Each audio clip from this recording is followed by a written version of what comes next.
Salut les amis et bienvenue sur les notes ciné. Alors je vous fais un petit short pour parler déjà de la mort d'une actrice dont on ne connaît pas beaucoup la carrière. Elle a eu beaucoup de films à son actif, des séries télé aussi, qui s'appelle Diane Ladd. Donc il faut savoir que Diane Ladd, c'était une actrice qui est née en 1935 et qui nous a quittés malheureusement là à l'âge de 89 ans. Donc il faut savoir que c'était la mère, pardon, de l'actrice Laura Dern. Donc Laura Dern, qui a joué dans Jurassic Park, dans Un Monde Parfait, dans C'est Laure et Lula.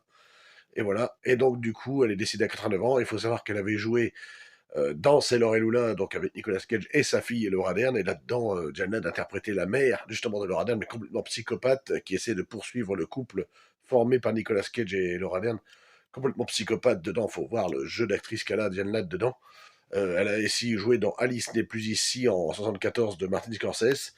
Et elle avait été nommée 3 fois aux Oscars, donc pour Sailor et Lula, pour Alice n'est plus ici de Martin Scorsese, et sur un autre film qui s'appelle Rambling Rose, que je n'ai pas vu et qui était déjà aussi avec sa fille Laura Dern. Elle a fait pas mal de films à son actif, et elle est malheureusement morte à 89 ans. Voilà, évidemment, je ne connais pas toute la carrière de Diane Ladd, tellement qu'elle est un peu vaste. Elle n'a pas été tellement connue, malgré le talent d'actrice qu'elle avait. Elle n'a pas été tellement connue, et c'est bien dommage, mais moi, je la connaissais en tout cas pour ces rôles-là. Je n'ai pas vu tous les films dans lesquels elle a joué, malheureusement. Mais il fallait quand même souligner que c'était quand même une grande actrice et qui vient de nous quitter, donc la mère de Laura Dern et la femme de Bruce Dern, du coup, aussi, du grand acteur Bruce Dern, qui, lui, est encore vivant, mine de rien. Euh, voilà, et je voulais revenir aussi sur ça. Donc, je ferai la critique de ça, Welcome to Derry, la série dont j'avais fait la critique de l'épisode 1.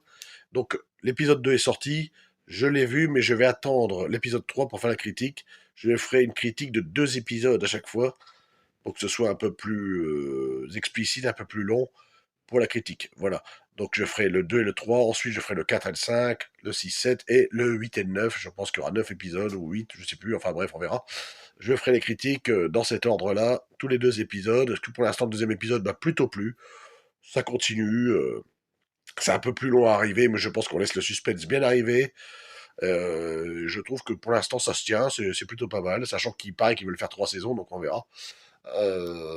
Pourquoi pas, hein, 3 saisons, donc une saison par timing de 10 ans, peut-être, ça peut être intéressant.